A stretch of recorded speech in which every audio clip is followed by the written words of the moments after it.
after figuring out ways to deliver wow client experiences, after pioneering a new business model against the current, after connecting with the right business partners and masterminds, and after becoming #1 in California and #3 in the nation, Sam Khorramian of Big Block LPT Realty joins us to share insights from his journey. Watch or listen in particular for the roll-up strategy for businesses beyond the 3 most common ancillaries: mortgage, title, and insurance. Sam breaks down the process for acquiring businesses without putting up any of your own cash up front, the value of real estate teams versus the value of brokerages, and ways to increase the value of your real estate business. There's a lot to learn with Sam Khorramian right now on Real Estate Team OS. No matter where your business is today or where you want to take it, you'll get there faster and more profitably with an operating system. Welcome to Team OS, your guide to starting, growing, and optimizing a real estate team. Here's your host, Ethan Butte. Sam, I am excited to get some insights into the company that was #1 in volume and size last year in California, probably several years, I'm not sure. Welcome to Real Estate Team OS. Oh, thank you so much for having me here. I'm a big fan of what you do and excited and honored to be here as a guest. Cool. I appreciate your time very much. We always start with the same question, Sam, which is, what is a must-have characteristic of a high-performing team?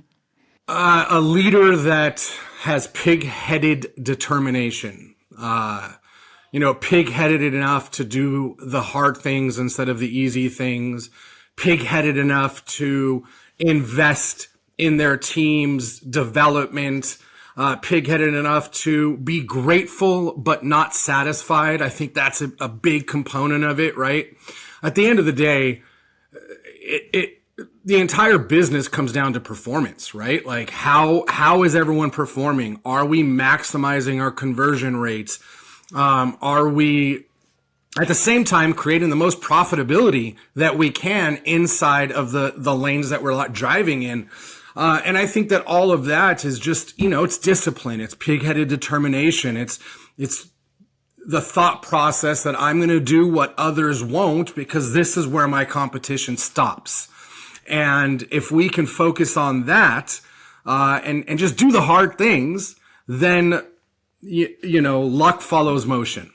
I love it. By the way, pig-headed is just a fun thing. I'm glad you said it so many times. Because it creates a really clear kind of feeling more than anything else. You mentioned what others won't. It's very, very specific question here. So I checked out the core values on the website, the Big Block website, and I noticed that it was creating wow experience was on there. For you, and wow was capitalized. Is that what others won't? Or is that just coincidence? Because when I think wow experiences, I think doing what others won't. No, but I like that. I might borrow that. Please. For us, a wow experience is creating an experience for our customers, be it our agents or the clients buying and selling real estate, that is worthy of remark, right? It's like, wow, that's outside of the norm.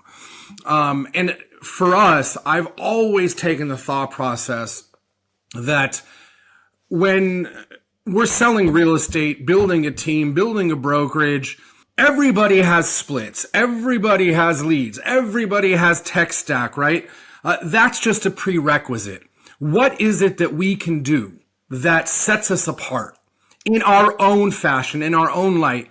And for me, it's always been customer service. I'm a big fan of Ritz Carlton. And every time I stay at a Ritz, I love it.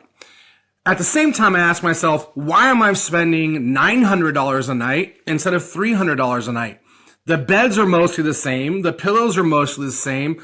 The property's nicer, yes, but it's the experience that they create. And it's the fact that everybody is focused on creating that wow customer experience for their guests.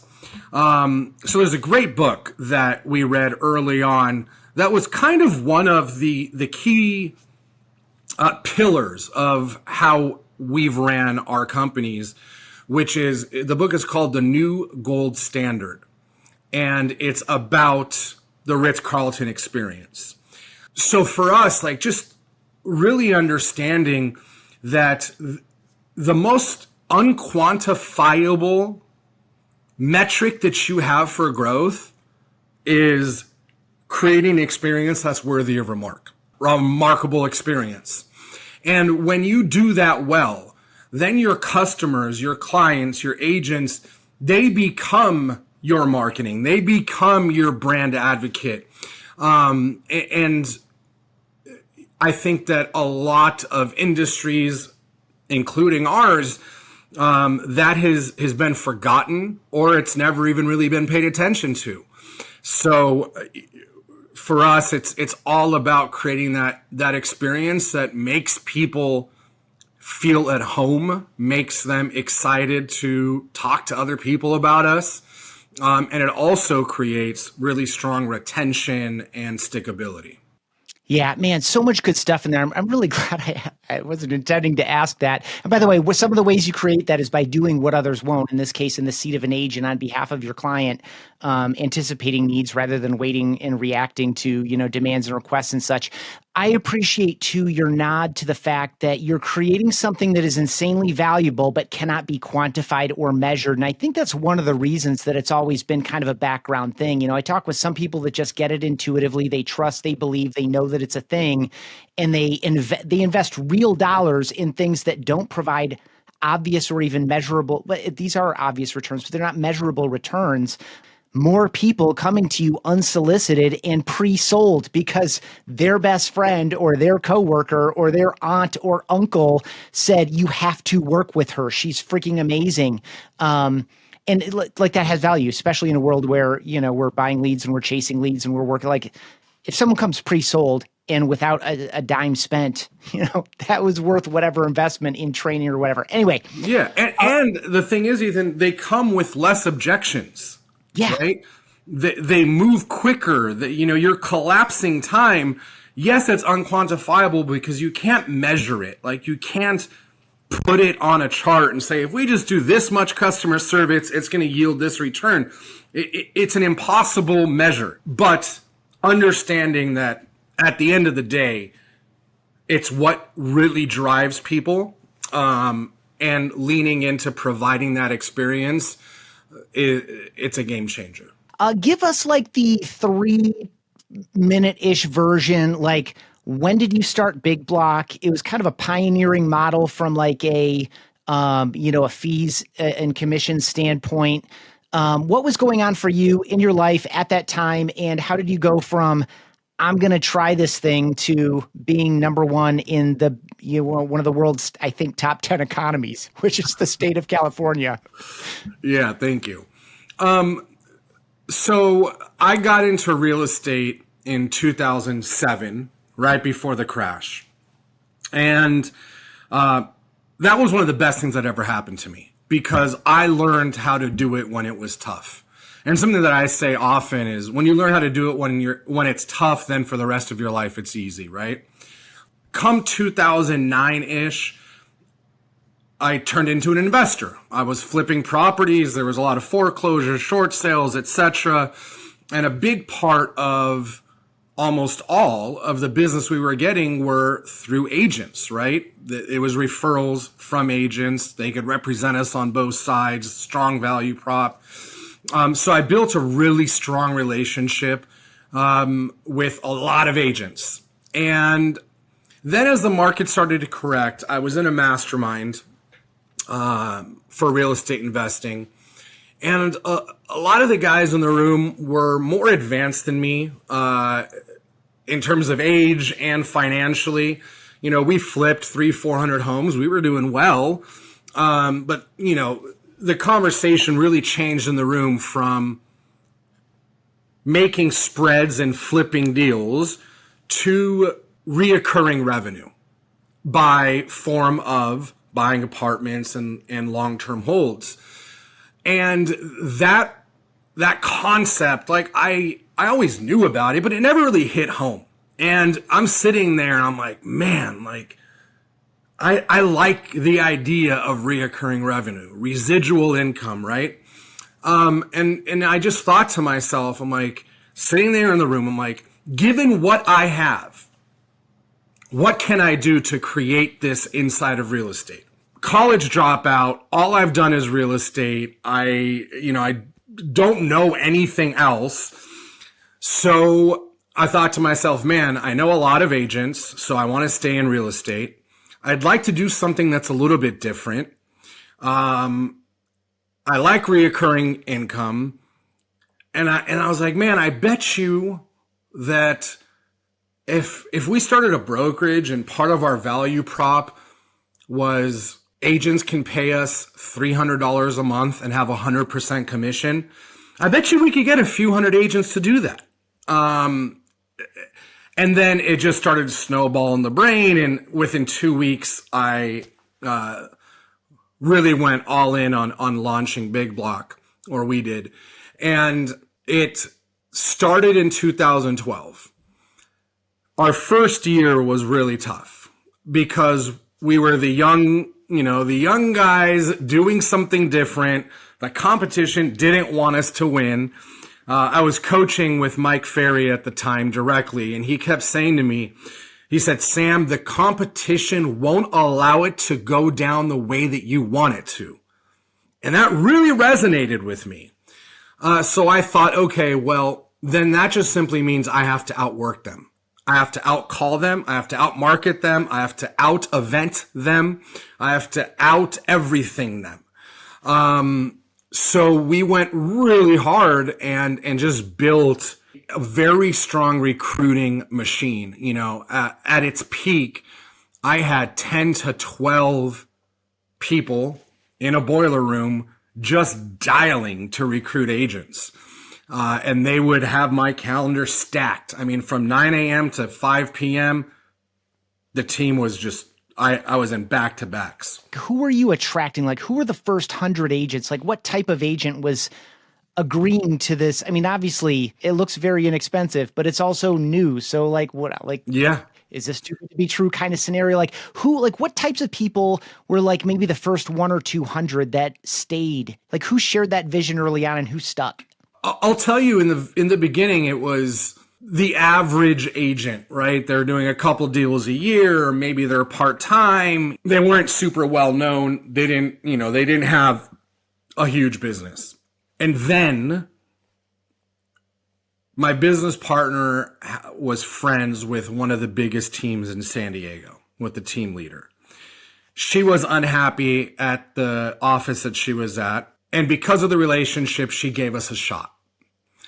And that was one of the handful of like major pivotal moments for us.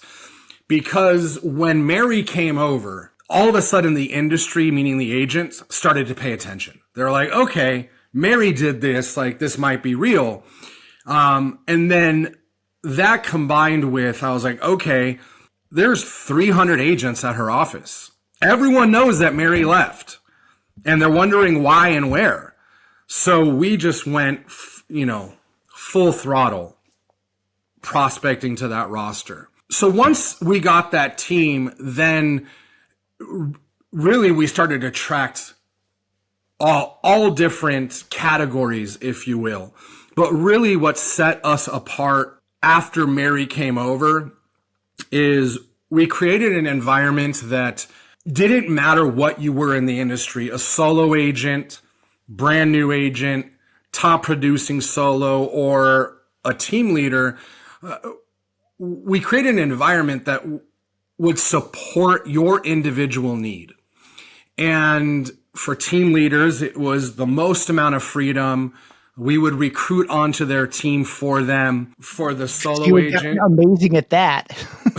Yeah, I mean, we were already doing it, right? Yeah. For the new agent, it was, tons of training and coaching. And, we really tried to give them a million reasons to join and 0 reasons to leave. And that was our motto is, there was create a Ritz Carlton experience on a target budget, give them a million reasons to join and 0 reasons to leave.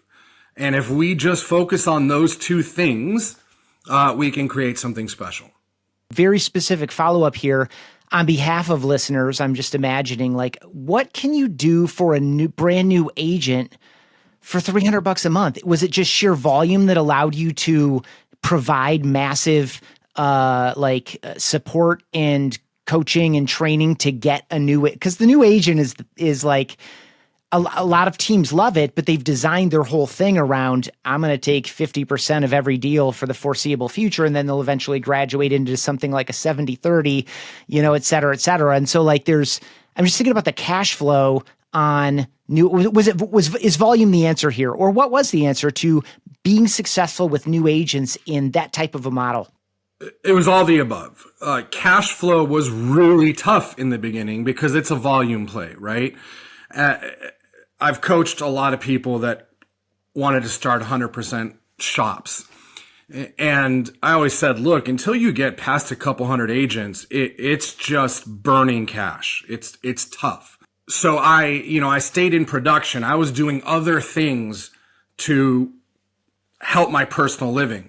But the answer was ultimately volume. Like we had to have lots of agents to make it work. But that was also the opportunity, right? The challenge is a brand new agent is forced to go and, pay 50-50 and graduate to 70-30. So I saw that as an opportunity. How can we create an environment that supports them in becoming successful, and also supports us? So we launched our own mentorship program. There was a split for, their first handful of deals. It wasn't 50-50. But it's important to say that we didn't go after the new agent. We were always targeting, calling, going after the producers. And in the wake of doing the things we do, the new agents would show up, right? They'd come to our trainings. They'd opt into the forms. So it only worked because our pig-headed determination to just out-recruit, out-call, out-prospect everybody. The brand new agent avatar was, like I just said, we wanted to be real with the fact that it's important, but also we weren't spending our resources going after them. It was a kind of on accident thing. We never intentionally sat down and said, hey, we're going to go after brand new agents. It's kind of like when you look at any business, there are some less than ideal customers in there, but you figure out how to make it work and you figure out how to provide them value, and they become a different type of customer over time potentially. Correct. 100%. Yeah. Cool. So I already gave just the one stat that you all are number one in the state. A, how long has that been true? B, anything else you want to share about Big Block as it is today, market size, structure, culture, whatever you want to share. I'd love for you to share with folks just for context. Yeah. So this is the first year that we submitted as a team because we, at the beginning of the year, merged into a company called LPT. So I say that saying this is our first year on Real Trends as a team versus the broker list. Brokerage, yeah. And, we were number one in California, number 3 in the country overall, 2.92 billion in volume. Compare that to when we were an indie brokerage. The year prior on Real Trends, we were, I want to say maybe 59 largest independent brokerage in the country. Making the transition over to LPT was one of the best decisions I've ever made. And I don't want to make this an LPT show by any means, but what it allowed me to do is focus on the things that I'm really good at, my superpowers, which is growing and supporting agents. So where we sit today, we are about 2.5 to 3 times the size we were post LPT or pre LPT. And, now expanding through the nation with the Big Block brand. So, I have a call later on today with some partners to open up 2 new states as a team expansion. So our goal is to ultimately be the number 1 overall in team for size and volume. In the nation. In the nation, yeah. Yeah. So we got to jump up 2 spots. Yeah. Well, I guess let's stay in that for a minute. I think I don't know how universal this is, but I feel like when you go independent brokerage, you've done it, right? You start as an agent, you figured out how to bring some people around you. You figured out how to get all kind of the blocking and tackling in place. You figured out some of the challenges that a team that started 6 years ago never had to figure out. And Big Block is probably the biggest one, certainly one of the biggest ones to go from indie brokerage to, being brokered by, LPT or one of its, near competitors. I've certainly seen that being announced, periodically over the past maybe 12 to 18 months. So share, like you already shared kind of high level some of the benefits, but from your seat in particular, I would love you to spend another couple of minutes on the benefit of being brokered by another company and letting go of some of that responsibility in favor of doing what you love to do. And so and my goal here is to help people who are thinking about, should I go indie brokerage, or people that are in indie brokerage wondering, should I do what some of these other folks are doing? So not just necessarily from your perspective, obviously you're super connected in the industry. How do you guide someone through that conversation? Yeah, thanks for asking. There's a few things here. I think first it starts with understanding that the perspective that I think a lot of us have in debating a change like this is the horrible feeling that we're killing our baby, right? I've built this thing. I can't speak for all the companies that offer a solution like this, but with LPT, the baby's still alive, right? There was no killing the baby. The brand is still there. Everything we want is still intact. But my ego had to get past that. And then here's where it started to get really interesting is as our business got really big, the back end, the stuff that I didn't even anticipate being part of running a huge brokerage, E&O and all the things, it made the business so heavy that it started to become unenjoyable. Even though I would never admit it to the staff and didn't really admit it to myself, I was showing up different. I had lost my fire because I was drowning in a business that was burning cash and releasing more problems into my world. And when I had the opportunity to really learn about what this could look like, it dawned on me that, look, you're not killing the baby. By doing a deal like this, you are releasing yourself by choice of the burdens that hold you down. And if the time right now that's getting burned on the things you don't like was repositioned to your superpower and things you do like that's really special. If I never have to worry about what does opening a new state look like, what does a new MLS look like, what all these things, it gave us wings. It collapsed time. And then there was the agent side, right? My responsibility is obviously I want to do what's best for me, right? I'm an entrepreneur. I didn't do this as a charity, but I hold my responsibility at high regard, at high, consideration when it comes to putting our agents in the best possible position for their individual businesses. And as I started to learn more about what everything looked like and how it supports the individual agent, what kept ringing in my head, Ethan, and this was a pivotal moment for me in making this decision, is, my subconscious kept saying to myself, it would be irresponsible of you as a leader to not do this. The reason you wouldn't do it with everything you know to be true right now is ultimately ego and pride and pig-headed determination to just keep doing it on your own. But I've always been a big believer that success is a team sport, and you better have a dream team. So as I started to know the executive team over at LPT, I didn't feel alone anymore. I felt like I had a squad I could run with, and I could bolt what we're doing onto the rails of a national company.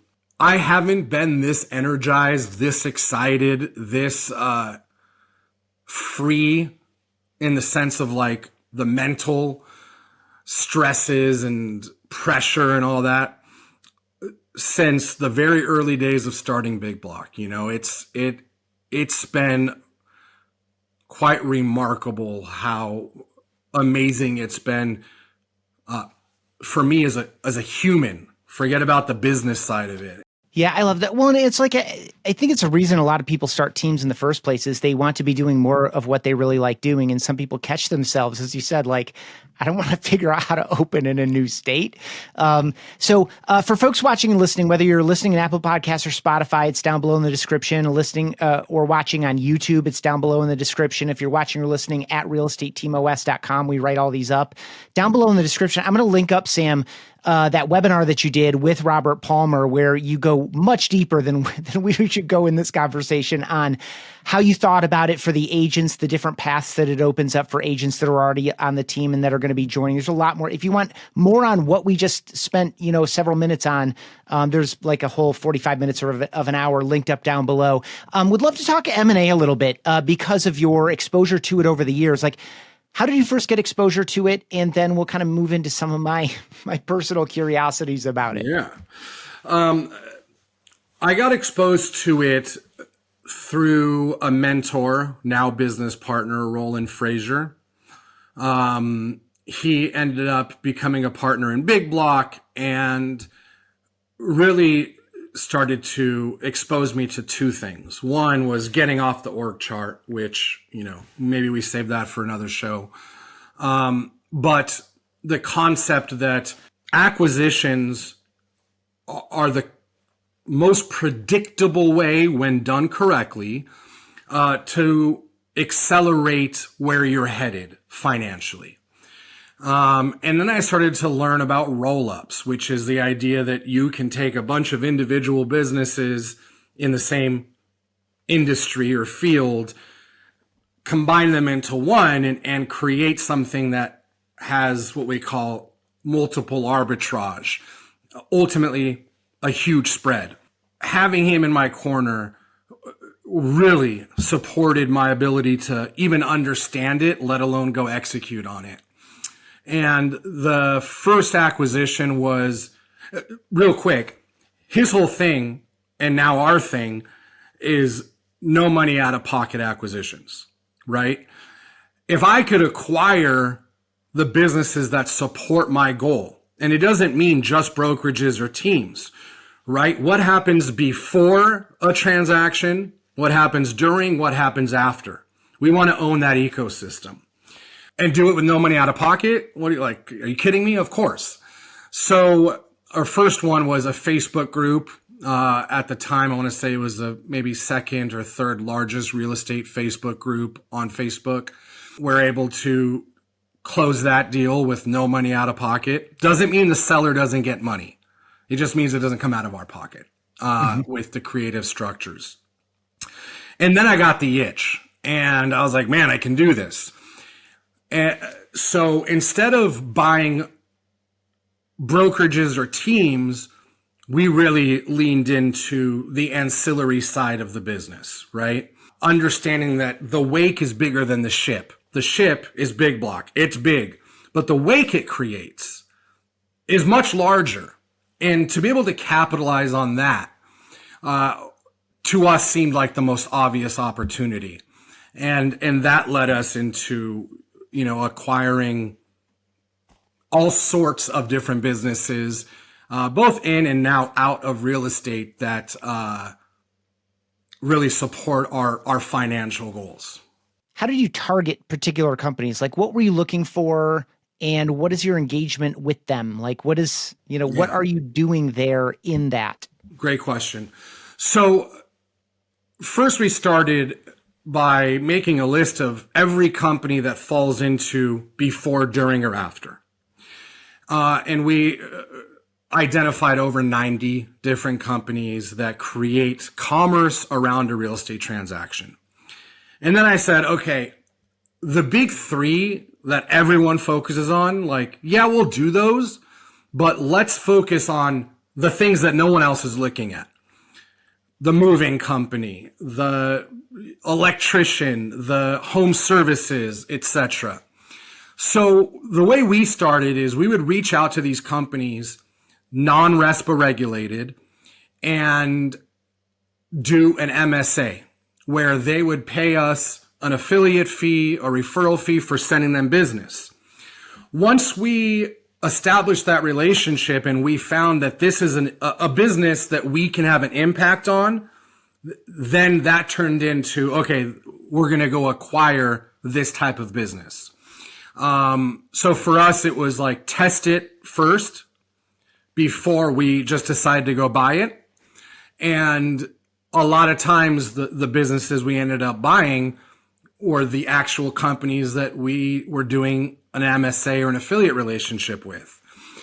So it was all about like, what can we actually make an impact on, and then go after trying to acquire that type of business.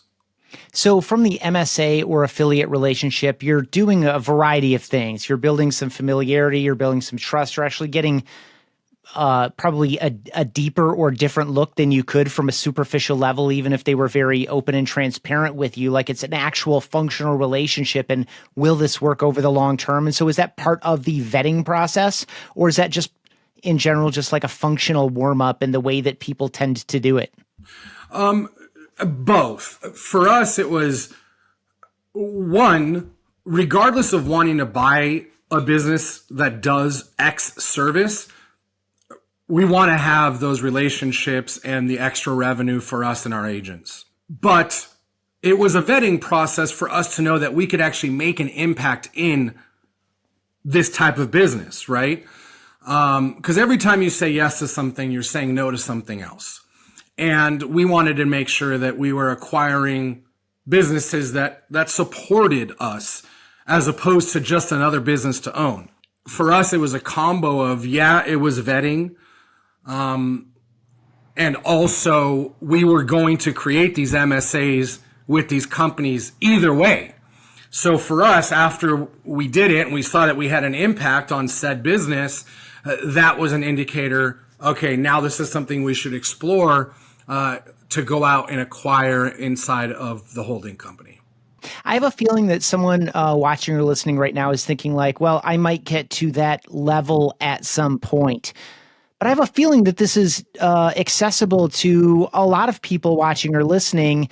It's just maybe, as it was perhaps for you a little bit until you found the right business partner and there was like, no, I know how this goes. Like, check this out. And then now you're like moving forward, exploring and achieving together, or, based on that, someone had already been a step into that room or into that direction or whatever.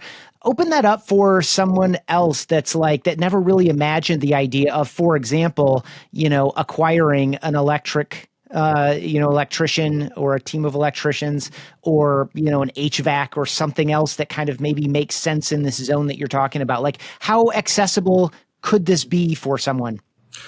It's accessible to everyone. There's not a reason why anyone that's listening to this can't do it. It's all about, it's the law of price and terms, right? There's the price that the business or the seller wants, and then there's the terms that make it work. So why is that important? It's important because with the right terms, the business can pay for itself. And I'll give you an example outside of real estate. One of the businesses that I'm a partner in is called Mango Automotive. And my business partner, Jesse, had never owned an auto repair shop. I don't know how to turn a wrench, right? I don't know any of that, nor did she, but we saw the opportunity. So 3 years ago, we acquired our first shop with no money out of pocket.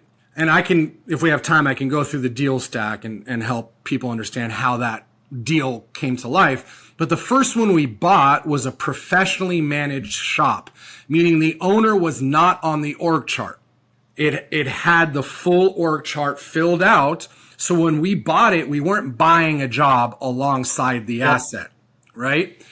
Fast forward now, almost 3 years in, we're closing on our 8th shop, and the company, is doing about $15 million a year in top line revenue. And our growth has been all through acquisitions, right? We buy them, we mangify them, which is creating our wow experience.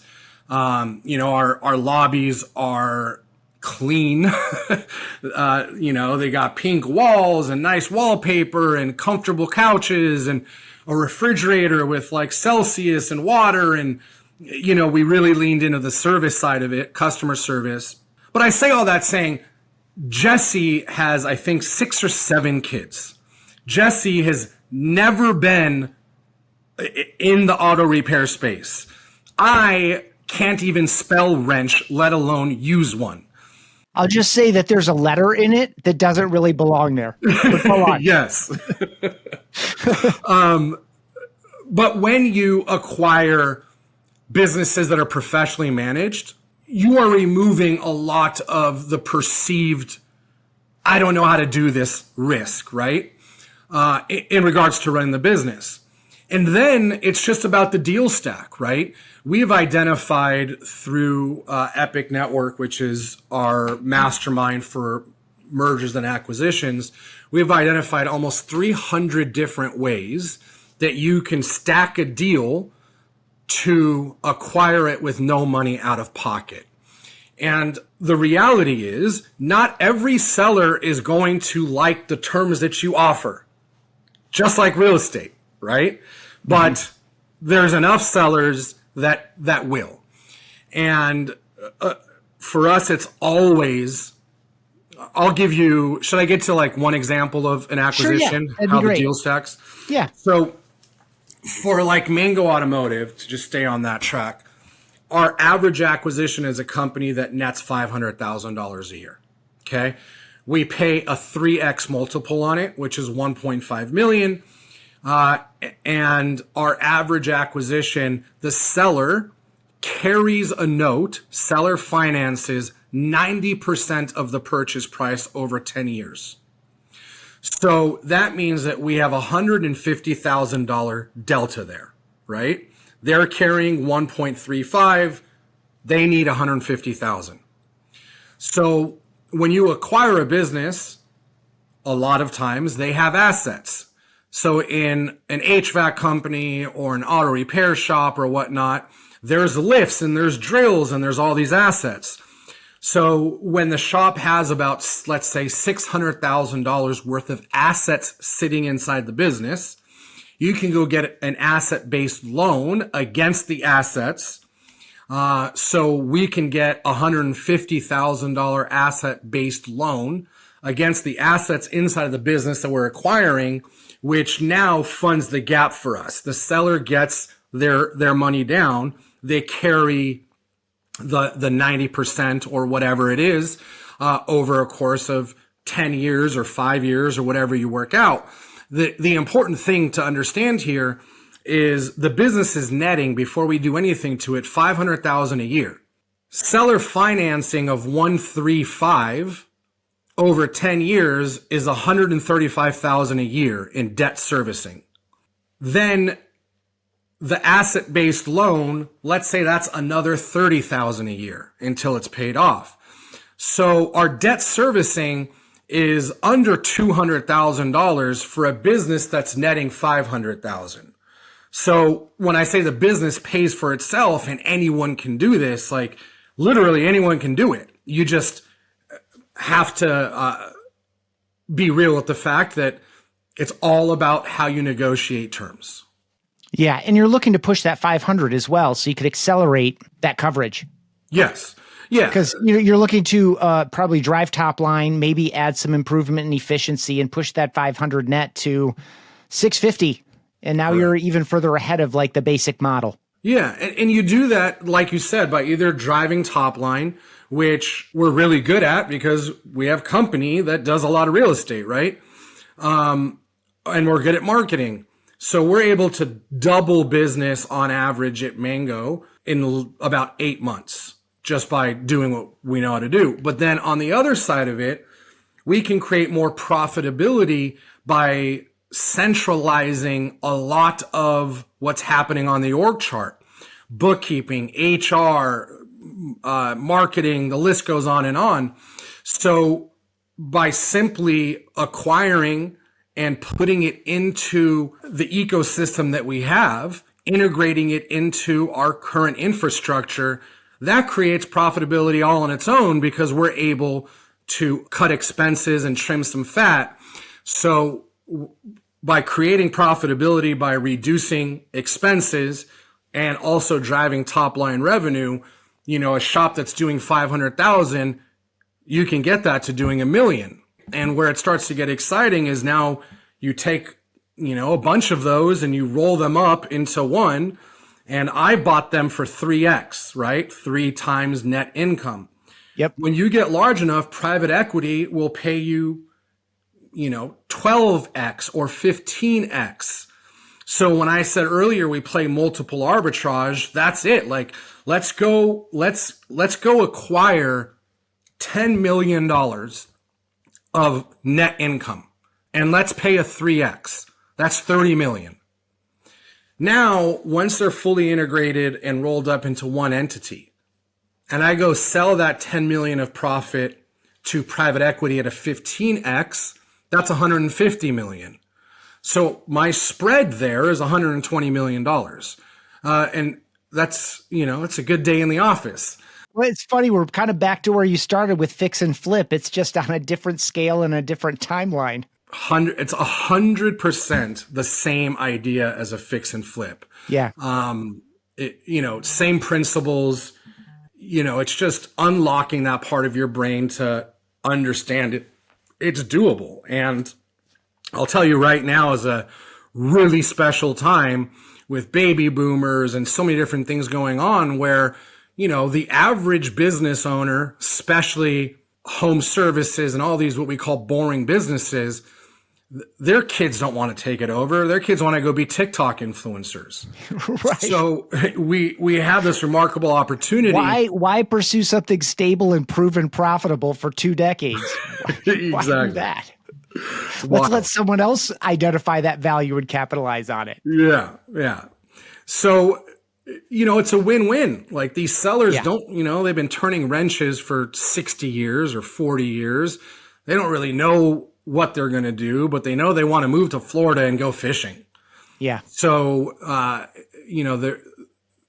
there is plenty of sellers that will give the right terms. It doesn't mean we're taking advantage of people because we won't, but we are going to get terms that are win-win. Even just going to the real estate transaction, like you have a buyer and a seller and you come to terms. And if you come to terms, then it's fair for everybody because you agreed to terms. Yes, exactly. That's it. Exactly It's just that simple. Yeah, I love it. One specific question before I go to my fun 3 pairs of closing questions in this zone. It came up in a couple of our conversations. I'm thinking of like the past 6 to 8 episodes here on the show. And that is the value of a real estate team. How could this possibly be valued? It's going to be difficult for a team leader to get themselves off the org chart. What is the future for someone that doesn't want to do that anymore? Let's just say they've pretty well got it on the rails. They're running profitably. It's not like a big problem thing. They're running with, 10 or 20 agents and they like doing it that way and it's working for them, but they want out for any of a variety of reasons. Either they're, I just want to go fishing off the coast or in the Gulf, or it's, I'm just tired of this and I want to do something else. Like, how should those folks be thinking about the value of the business that they build? Because it's not necessarily a 3x multiple on revenue. Yeah, no. One of the biggest heartbreaks that you'll experience when owning a brokerage or a team is when you find out what it's worth. And that's just the unfortunate reality. It is changing though, and I'll touch on that in a moment. A brokerage right now the average independent brokerage, you're getting a 1 to 3x of profit. So if it's professionally managed, you're, trading off of EBITDA. If you're in the trenches, it's trading off of SDE, which is seller discretionary earnings. Now, when you get to a certain size, then you jump from the 1 to 3x to like 4 to 7x. And then when you get even bigger, now you jump into private equity. And that, you could hit the 10s, the 12s, etc. So my suggestion to someone that's a team leader or a broker is really start to shop the business, because even if you have no intention of selling, you can find out what has to be true for the business to be worth what would make it exciting for you to sell. Mm-hmm. And a lot of times that's the simple things, like it's professionally managed. Your numbers are within these ranges. So consider acquiring other real estate companies and helping yourself get to that number where you can get those bigger multiples. Now, on the other side of it, look, if you have something that's humming and it's spitting out profit for you and it's professionally managed and you don't like the idea of a 1x or a 2x, like just take the profitability and go build whatever's next. Or talk to someone like me that is doing roll-ups and see how you can participate in playing a bigger game, right? Now, here's what's interesting, Ethan, is the team landscape right now. What we're seeing is teams are starting to get stronger valuation than brokerages, because the team doesn't carry the burden and the liability. They just drive revenue. So we're starting to see that in the world of M&A, all of a sudden, the buyers are starting to say, instead of owning the brokerage, let's buy the team that's actually driving the revenue. And right now, the teams are, again, 1, 2, maybe 3x. That is dependent upon the revenue, the numbers, the profitability, how professionally managed it is or isn't. And when you bolt onto a brokerage, build your team, I anticipate that what we're going to see in the next couple of years is teams are going to start to get evaluated much stronger than they have been in history. When someone is acquiring a team, what are they acquiring? Is it the local reputation? Is it the systems and processes that allow for a particular profitability so that we can predictably say if we ramp up, inputs into this system, leads, let's say, lead generation, then we can predictably get something. Is it the predictability? Is it the brand reputation? Is it like what's the difference between a 1x and a 3x, I guess? Yeah, it really is. At the end of the day, number one is profitability, right? Like how much money is getting spit out in profit? They are buying reputation to a degree, which we call goodwill, right? They're buying the goodwill of the brand, the team, the company. And really what they're buying is the database and the attention that goodwill carries. So a team that I recently did a deal on, they've been farming in their town like 20,000 homes for 15 years. Everybody knows this person's name. They've been mailing nonstop. They own the attention of those homes. Me as a buyer, that's what I'm buying. I'm buying the attention that took them 15 years to materialize. And to me, the brand means less because of how, what we're doing as the buyer. So they're looking at profitability, goodwill, I think is a better way to say it than brand, and then the assets that the team holds, right? Your systems, your lead flow, your attention that you have with customers, your database, all those things that help them collapse time. So running a really good business is going to get you a better multiple. Only always. Yeah. Sam, this has been awesome. I really appreciate you sharing what you've learned over the years. Of course, I wish you continued success. I'm so glad that the move from indie brokerage to LPT has been so good for you and all of the agents. Before I let you go, first, I've got 3 questions. First is, what is your very favorite team to root for besides Big Block? Or what's the best team you've ever been a member of? Oh, it's going to have to be the Lakers. But in general, I'll tell you who I love to root for is the underdog. I love not that the Lakers are the underdog, but in real estate, man, I love seeing someone come into the industry and think big and do the hard things and act in spite of everything that should keep them down, right? Like I love that. I love rooting and supporting that type of person. So that's my favorite team to root for. Yeah, same. Whenever I don't have a specific, and now I'm thinking specifically in sports, but whenever I don't have a rooting interest and there are like 2 teams in front of me, always going for the underdog. What is one of your most frivolous purchases? Or what's a cheapskate habit you hold on to even though you probably don't need to? Cars. I like my cars. I recently put a deposit on a pretty wild supercar that's been on my bucket list for a while. So cars, I've had several supercars. I just keep leveling up the game. So yeah, Bentley, McLaren. Driving them? I love driving them. Yeah. Okay. For me, it's like the feeling that I can reward myself because of all the things that I've done.